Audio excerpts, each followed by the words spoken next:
हम सभी लोगों ने पिछले दिनों अपने जीवन को अच्छा बनाने के लिए दृष्टि की निर्मलता पर विचार किया है।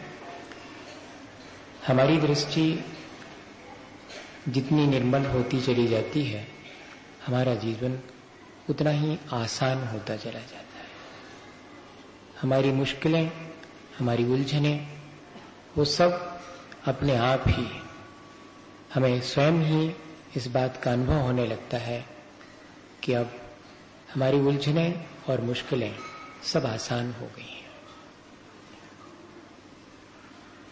आचार्य भगवंतों ने दृष्टि की निर्मलता का महत्व ऐसा ही बताया है।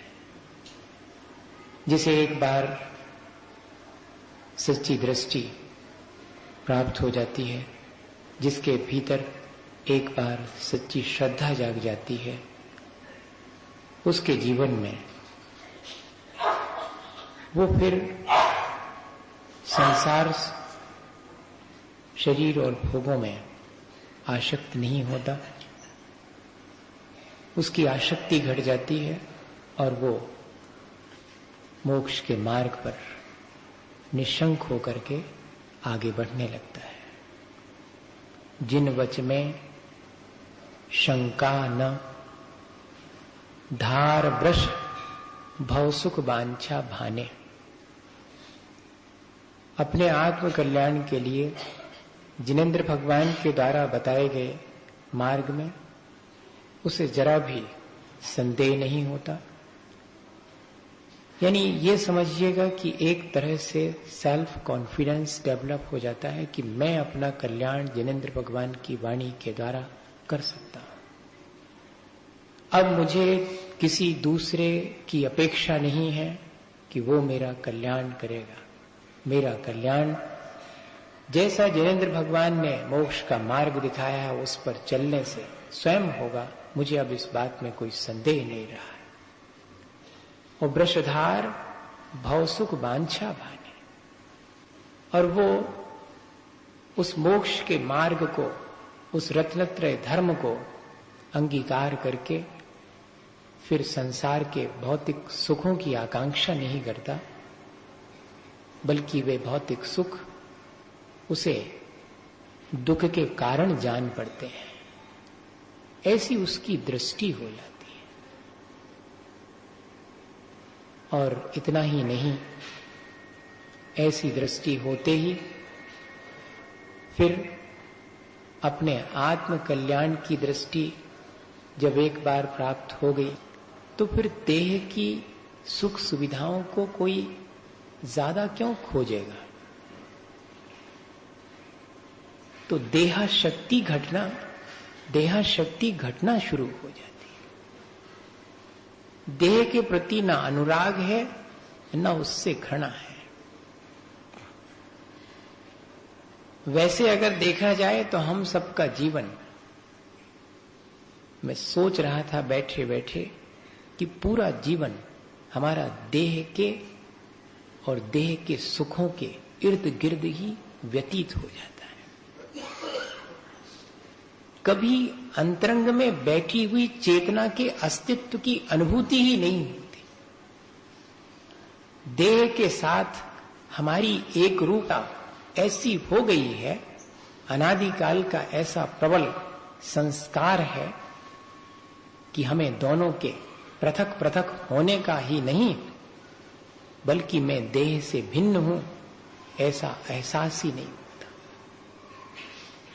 जीवो चरित दंशन नानठ्यु तम ही जान स्वसमयम, पोगल कम पदे सठियम च तम जान पर समय।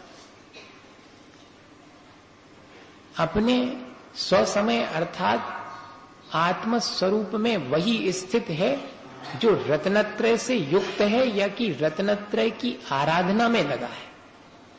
और शेष जो अपने पुद्गल कर्मों के साता असाता रूप फल को इस देह के माध्यम से भोगा हुआ उसी में रंजायमान है, वो सब पर समय है। ऐसा जब आचार्य कुंद कुंद महाराज के चरणों में बैठते हैं तो दृष्टि मिलती है। हम देखें कि हमारा पूरा जीवन उन पुद्गल कर्मों के फलस्वरूप होने वाले सुख और दुख, वो भी जो शरीर आश्रित है, उनमें ही व्यतीत हो जाता है। रत्नत्रय जो मेरा अपना स्वाभाविक, कहना चाहिए मेरा अपना स्वभाव है, उसकी तरफ ध्यान ही नहीं जाता और न ही रत्नत्रय की आराधना करने के लिए हमारे पास हम समय निकाल पाते हैं।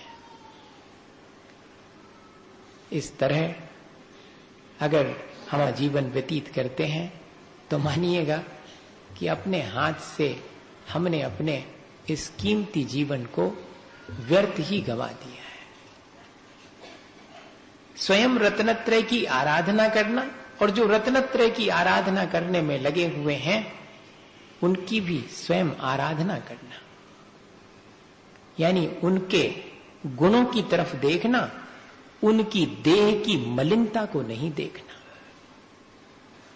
तब फिर तीसरा पद स्मरण में लाने जैसा है कि मुनि तन मलिन न देख घिना में। यहां तक आचार्य भगवंत उस दृष्टि की निर्मलता को आगे बढ़ाते हुए हमें ले जा रहे हैं कि बहुत अच्छा हुआ, मोक्ष मार्ग मैं प्राप्त कर सकता हूं और यही सच्चा मोक्ष मार्ग है जो जिनेंद्र भगवान ने बताया है। ऐसी तुम्हारे भीतर निशंकित दृष्टि प्राप्त हो गई है और अब तुम्हें संसार शरीर और भोगों में सुख नहीं जान पड़ता है, आत्म सुख की तुम्हारे भीतर ललक उत्पन्न हो गई। तो थोड़ा आगे बढ़ करके देखो, अपने भीतर झांक करके कि जो उस रत्नत्रय के मार्ग की आराधना में लगे हैं उनके बाह्य रूप को देखते हो या उनके भीतर के रत्नत्रय को देखते हो। अगर इतनी भी दृष्टि में निर्मलता आ जावे, वैसे तो होना चाहिए था जो दुन करे दि दुगुंछम चेदा सव्वेसी मेव धम्मानम सो खलु निब्बिदिगंछो सम्मा दिट्ठी मुने दब्बो। वैसे तो आचार्य कुंद कुंद महाराज के चरणों में बैठते तो वो तो ये कहते कि जो दुर्गंधमय पदार्थ हैं उनके प्रति भी घृणा नहीं होना, संसार के किसी भी पदार्थ के प्रति विचिकित्सा का भाव नहीं होना, वास्तव में तो निर्विचिकित्सा वह है। लेकिन इतना न हो पावे तो व्यवहार से कम जो रत्नत्रय की आराधना में लगे हैं ऐसे मुनि जनों के बाह्य रूप और देह को देखकर उसकी मलिनता से घृणा न करना। इतनी भी दृष्टि निर्मल हो जावे तो भी शाबाशी दे रहे हैं। क्यों? क्योंकि स्वभाव तो सुचौ गाये रत्नत्रय पवित्र थे। ये आचार्य समंत भद्र स्वामी हैं। जब हम बड़ी बात को समझने में सक्षम नहीं हो पाते तो धीरे से प्रेम से सिर पर हाथ फेर के कहते कि ठहरो, हम बताते। देखो, स्वभाव से ये देह अपवित्र है, लेकिन रत्नत्रय धारण कर लिया जावे तो यह देह भी पवित्र और पूज्य हो जाती। बताइए, देह की पूजा तो हमारे यहां सिखाई नहीं गई, लेकिन मुनि महाराज के पैर छूना, उनकी आरती करना, उनके प्रति विनय व्यक्त करना, ये तो ऐसा ही लगता जैसे कि हम उनकी देह को सम्मान कर रहे हों।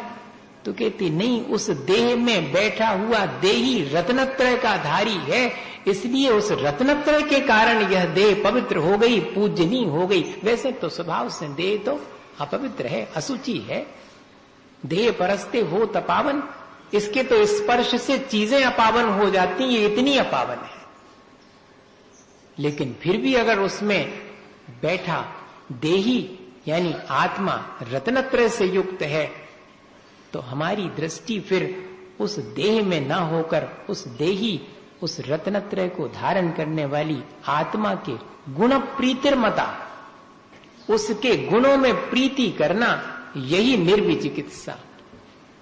ऐसी दृष्टि, निर्मल दृष्टि जिसको प्राप्त हो जाती है, वही अपने भीतर ऐसा भाव उत्पन्न करता है। सो भैया, ऐसी दृष्टि जिसको नहीं प्राप्त हुई वो भी मोह के वशीभूत हो करके ऐसा करता हुआ देखा जाता। संसार में भी ये ध्यान रखना, एक माँ बचपन में जब तक बेटा समझदार नहीं होता अपने मलमूत्र को स्वयं ही साफ नहीं कर पाता तब तक अपने हाथ से नहलाती धुलाती है, जरा भी ग्लानि नहीं करती।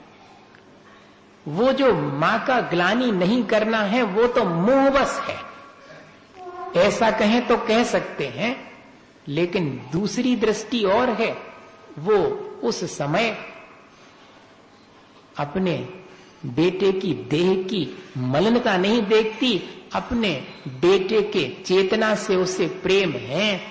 अगर ये उसी में मलमूत्र में पड़ा रहेगा तो इसके प्राण कैसे बचेंगे, इसलिए मैं उसे वहां से उठा करके और संभालूं तब ये बच पाएगा। अगर ऐसी दृष्टि चाहे तो वहां ऐसी दृष्टि भी हो सकती। उस चेतना की रक्षा का भाव अगर वहां आ जावे तो थोड़ी विशेषता हो जाएगी। वैसे तो मोह के वशीभूत हो करके ही हम अपने परिवारजनों के अशक्त हो जाने पर, बीमार सीमार हो जाने पर उनको नहलाते धुलाते हैं, तब भी जरा भी ग्लानि नहीं आती है। और अपनी देह मलिन हो जाने पर भी ग्लानि नहीं आती। भैया अपने नाक में से मल निकल आवे तो अपने हाथ में लगा है तो ग्लानि नहीं होती, और फिर बाद में दूसरे का नीचे पड़ा हुआ नाक का मल है उसको छूवे तो कारण क्या है? अभी भीतर में वह भाव आया नहीं है। अभी मलिनता देख करके हमने घृणा को जीत नहीं पाया है।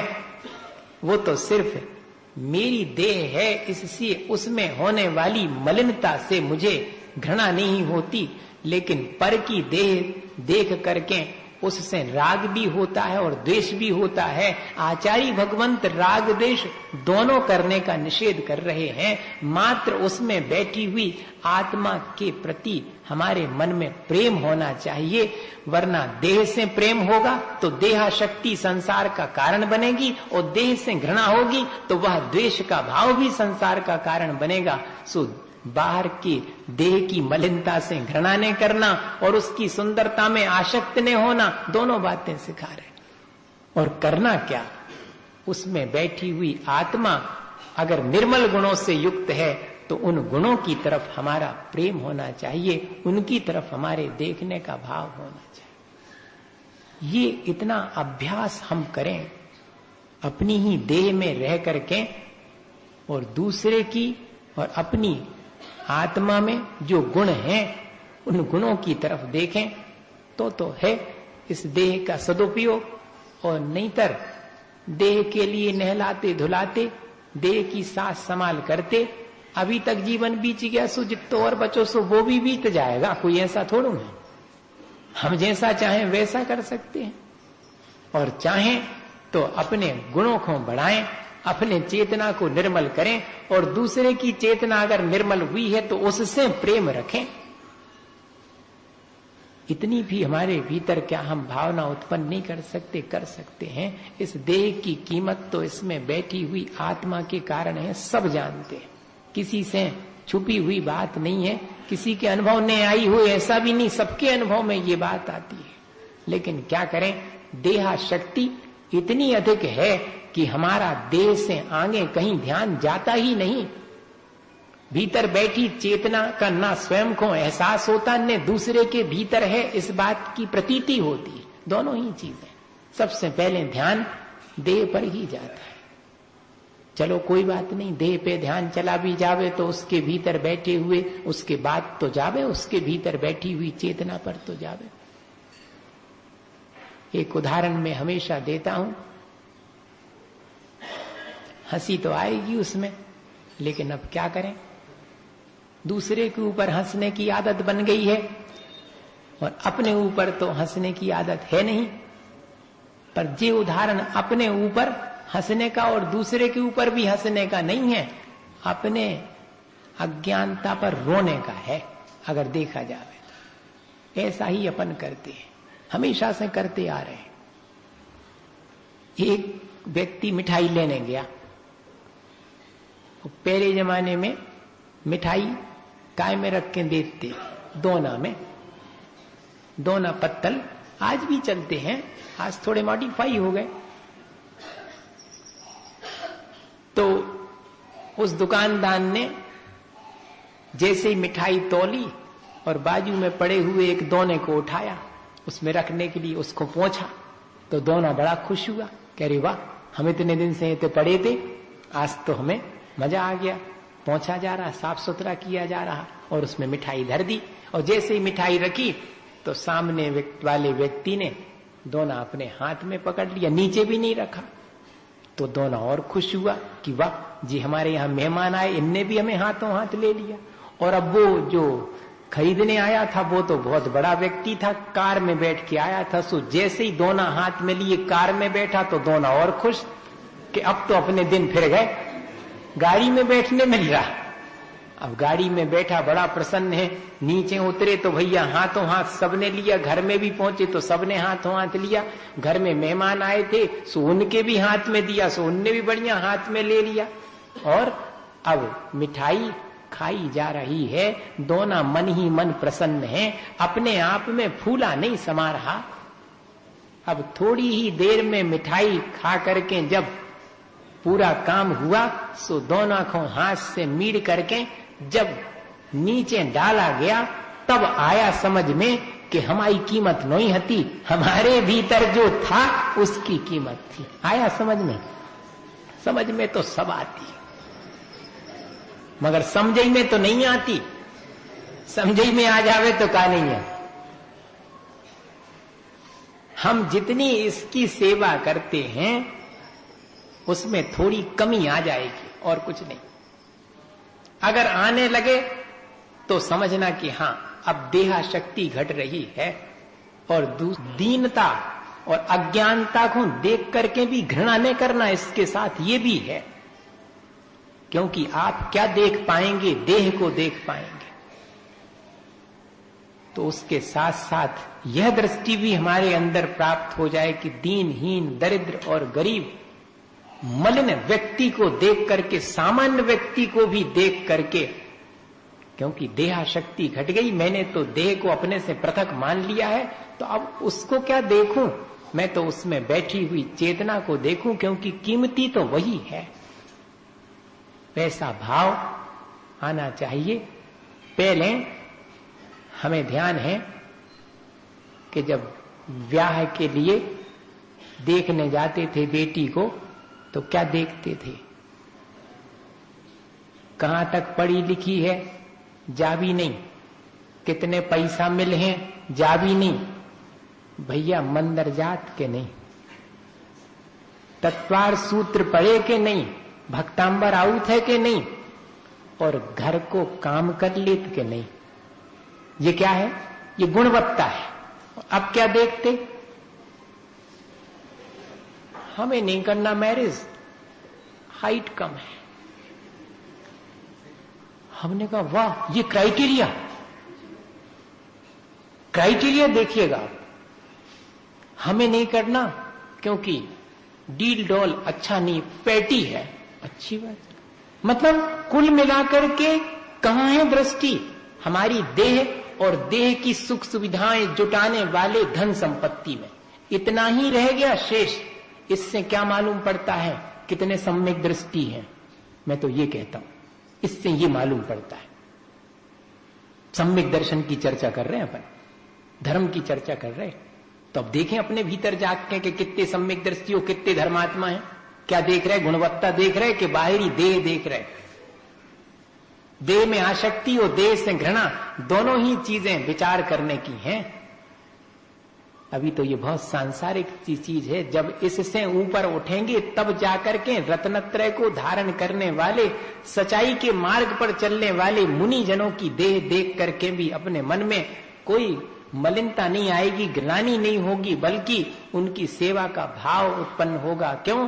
क्योंकि इनकी सेवा करके मैं अपने भीतर रत्नत्रय को बढ़ाऊंगा, ऐसा भाव उत्पन्न होगा।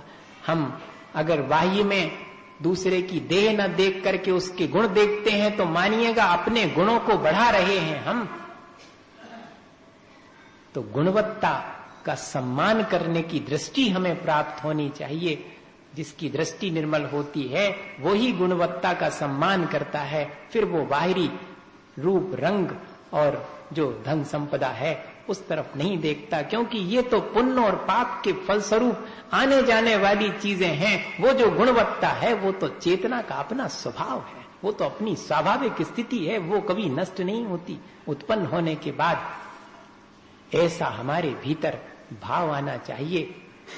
श्रीमद् रायचंद एक बार अपने मुमुक्षुओं के साथ चले जा रहे थे रास्ते से, और अचानक सामने से एक सिर पर घड़ा रखकर और एक हाथ में घड़ा लिए व्यक्ति को आते देख करके अपने मुमुक्षुओं से पूछा कि भाई बता सकते हो कि इसको धक्का लगने पर जी कौन सा वाले घड़े को पहले संभालेगा, जो सिर पे लिए बड़ा उसको या कि हाथ में लिए छोटा उसको। अब इतनी तत्व चर्चा करने वाला इतनी छोटी सी चीज पूछे तो जरा मन में आता तो है कि कोई ना कोई बात तो है, ऐसी छोटी सी चीज काहे को पूछेंगे इतना तत्व ज्ञानी होने के बाद। तो थोड़े मुश्किल में आए और विचार किया कि ऐसा क्यों पूछ रहे। समझ में आया ये जो बड़ा घड़ा है इसमें तो छाछ होगी और छोटा घड़ा है उसमें इस छाछ में से निकला हुआ मक्खन होगा, ये कोई भी व्यक्ति आसानी से जान सकता है। वे देना चाहते थे इसके माध्यम से उपदेश। बताने वालों ने तो यही कहा कि जब धक्का लगेगा और गिरने की बात आएगी तो सबसे पहले हाथ का घड़ा संभालेगा, जिस सिर वाला गिरता हो तो गिर जाने देगा। तो फौरन कहा कि ऐसे ही समय आ जावे, काल आ जावे, मृत्यु सम्मुख आ जावे तो किसको बचाओगे, इसको या कि भीतर के चेतना को। अब लो उस समय तो इसी को बचाने की रहती है कि डॉक्टर को बुला लो, भर्ती करवा लो, महाराज को बुला लो संलेखना के लिए, नहीं पहले उनको बुलाओ, डॉक्टर को बुलाओ, इंजेक्शन लगवाओ, ड्रिप लगवाओ, हॉस्पिटलाइज कर दो, न हो तो बंबई ले चलो, दिल्ली ले चलो, नहीं जबलपुर ले चलो, नहीं ऐसा नहीं, कोई नहीं कहेगा कि जबलपुर ले चलो उते आचार्य महाराज के सानिध्य में, पहले कहेगा कि बंबई ले चलो, दिल्ली ले चलो। इस देह की संभाल की दृष्टि है, मेरे परिणाम संभालने की दृष्टि नहीं है। ये दृष्टि मुझे प्राप्त करनी चाहिए। मैं संभालूं किसको? जो नष्ट होने वाला है उससे संभाल करके क्या करूंगा? जो शाश्वत है उसकी संभाल करूं। मेरी चेतना शाश्वत है, उसकी निर्मलता शाश्वत है, वो बनी रहे, मैं उसे बचाऊं, मैं उसे मलिन न होने दूं। देह की मलिनता से चिंतित होने वाले हम लोग अगर थोड़ी दृष्टि बदल जाए तो अपने चेतना को मलिन करने वाले राग द्वेष से बचने का प्रयास करेंगे। बाहर की गंदगी से तो बचने का बहुत प्रयास करते हैं कि कछु खराब चीज ने लग जावे, सो बहुत अच्छा है भैया, लेकिन ऐसा ही बचने का भाव ये आ जावे कि जे व्यक्ति ऐसा है जो राग द्वेष करता, भैया इससे बचो। जी यहां ऐसी बात है जिसमें राग द्वेष होगा, मेरी चेतना मलन होगी, इससे बचो। ऐसा भाव भी आने लगे तो समझिएगा कि अब अपन को दृष्टि ठीक ठीक प्राप्त हो गई है। उद्यायन राजा और महारानी प्रभावती निर्विचिकित्सा अंग में प्रसिद्ध हुए, जैसे अंजन चोर निशंकित अंग में प्रसिद्ध हुए, अनंतमती जो है वो निकांक्षित अंग में प्रसिद्ध हुई, ऐसे ही इसमें भी नाम आता है उद्यायन राजा और प्रभावती रानी का। जी मौसी जी थी भगवान महावीर स्वामी की, हाँ जी है प्रभावती सो यती सात बहने हती जी, हाँ साथ में ये तीसरे या चौथे नंबर की थी, सबसे बड़ी चेलना महारानी जो कि सैनिक राजा को ब्याही। फिर तृष्णा मां जो कि भगवान महावीर स्वामी की मां थी। तो उनके यहां पर चौका लगा और महाराज आए। वो महाराज कोई देव बन करके आया था, क्योंकि स्वर्ग में इस बात की चर्चा चली तत्व चर्चा के समय। क्या चर्चा चली कि भाई सम्यक दर्शन के निर्विचिकित्सा अंग के लिए अगर आप देखना चाहें कि किसके भीतर प्रमुख रूप से हैं, वे तो सम्यक दृष्टि के 8 अंग 8 गुण सब रहते हैं एक साथ, लेकिन उसमें से कोई निर्विचिकित्सा अंग को विशेष रूप से देखना चाहे तो राजा उद्यायन और प्रभावती की निर्विचिकित्सा सराहनीय है, ऐसी चर्चा चली थी। तब वो देव उनकी परीक्षा लेने मुनि बन करके आ गए और वे तो गदगद होकर के पड़गाते हैं, नौदा भक्ति करते हैं और आहार देते हैं, और पूरा आहार होते ही वह देव अपनी विक्रिया के द्वारा और पूरे वमन के द्वारा पूरे चौके में दुर्गंध फैला देता। उतनी दुर्गंध के बीच भी महाराज की पूरी देह उससे लिप्त हो गई, उस वमन से, फिर भी उनके चेहरे पर ग्लानि नहीं है, पीड़ा का भाव अवश्य है। और पीड़ा किस बात की कि धिक्कार है मुझे, मैंने ऐसा कैसा विरुद्ध आहार दे दिया जिससे कि महाराज को वमन हो गया, क्या करूं, अब ये तो दूसरी बार ग्रहण नहीं करेंगे। और जल्दी से आंगन फांगन सब साफ करता, महाराज की देह को साफ करता। अत्यंत दुर्गंध के बावजूद भी उनकी देह को पहुंच रहे हैं दोनों मिलकर के। अब दोनों मिलकर के कह दई 2013 महीने पढ़ जाइयो, नहीं तो बहुत जल्दी पड़ जाओ कि जो 2 जनों की कह दे। अब 2 जनों की कह दी सो जैसो भाव हुई है सो वैसो भाव हुई है, न तुम देख भी गए थे नहीं हम आते, जैसी पहुंची हुई है सो वैसो भाव हुई। अभी मैं नहीं तो वही में आप ले लो कि महाराज तो ऐसी कह रहे थे। मूल बात से चूक करके अभी तक यही हुआ है कि जो मूल बात है वो तो छूट जाती है और बाकी में ही उलझ के रह जाती है। अपनी दृष्टि ऐसी है, क्या करें। उन्होंने तो दोनों ने उस दुर्गंध को जीत करके महाराज की जो जैसी सेवा हो सकती थी वो करी और ग्लानि नहीं करी। यही उनकी दृष्टि की निर्मलता है, यही उनके निर्विचिकित्सा अंग की विशेषता है। सो अपने को भी ऐसा ही अपने भीतर भाव अपना लाना चाहिए। मुख्य तो बात अपन को समझने की ये है।